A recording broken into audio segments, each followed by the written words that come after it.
मुख्य चुनाव आयुक्त ज्ञानेश कुमार की मुश्किलें बढ़ने वाली हैं। इंडिया गठबंधन अब ज्ञानेश कुमार के खिलाफ महाभियोग प्रस्ताव लाने की तैयारी में है, जिससे हर तरफ अब इस खबर को लेकर चर्चाएं तेज हो गई हैं। माना जा रहा है कि दिसंबर में चलने वाले संसद के शीतकालीन सत्र में यह प्रस्ताव लाया जाएगा।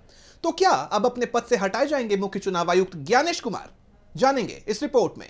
विपक्ष ने अब मुख्य चुनाव आयुक्त ज्ञानेश कुमार के खिलाफ कमर कस ली है।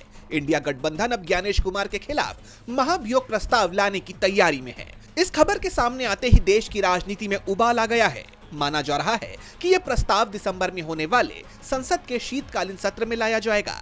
इसे लेकर अब तैयारियां तेज हो गई हैं और गठबंधन के अंदर विचार विमर्श भी शुरू हो गया है, क्योंकि विपक्ष लंबे वक्त से शिकायत कर रहा है कि उसे चुनावी प्रक्रियाओं, ईवीएम की विश्वसनीयता, गलत वोटर लिस्ट और एसआईआर से जुड़े बुनियादी सवालों के जवाब लंबे वक्त से नहीं मिल रहे हैं। बताया जा रहा है कि कांग्रेस और इंडिया गठबंधन एक लंबी फेहरिस्त तैयार कर रहे हैं, जो महाभियोग प्रस्ताव का मुख्य आधार बन सकती है। इनमें प्रमुख बातें हैं। विपक्ष को लगता है कि आयोग का रवैया सवालों के जवाब देने के बजाय उन्हें टालने का है। विपक्ष ने बार बार ईवीएम की गिनती और वीवीपैट के मिलान को लेकर संदेह जताया है।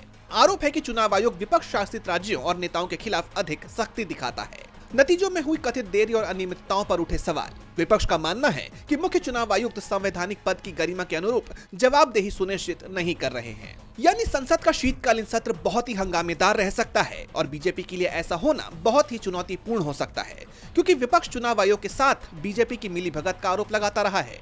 हरियाणा, महाराष्ट्र, लोकसभा चुनाव, बिहार चुनाव सहित तमाम चुनावों में धांधली के आरोप लगते रहे हैं। यानी संसद का शीतकालीन सत्र बहुत ही हंगामेदार रह सकता है और बीजेपी के लिए ऐसा होना बहुत ही चुनौतीपूर्ण हो सकता है, क्योंकि विपक्ष चुनाव आयोग के साथ बीजेपी की मिलीभगत का आरोप लगाता रहा है। हरियाणा, महाराष्ट्र, लोकसभा चुनाव, बिहार चुनाव सहित तमाम चुनावों में धांधली के आरोप लगते ही रहे हैं। खुद राहुल गांधी ने तीन प्रेस कॉन्फ्रेंस कर वोट चोरी के तमाम सबूत पेश कर चुनाव आयोग को सीधे निशाने पर लेने का काम किया। इसके बावजूद चुनाव आयोग की तरफ से कोई ठोस सफाई सामने नहीं आई।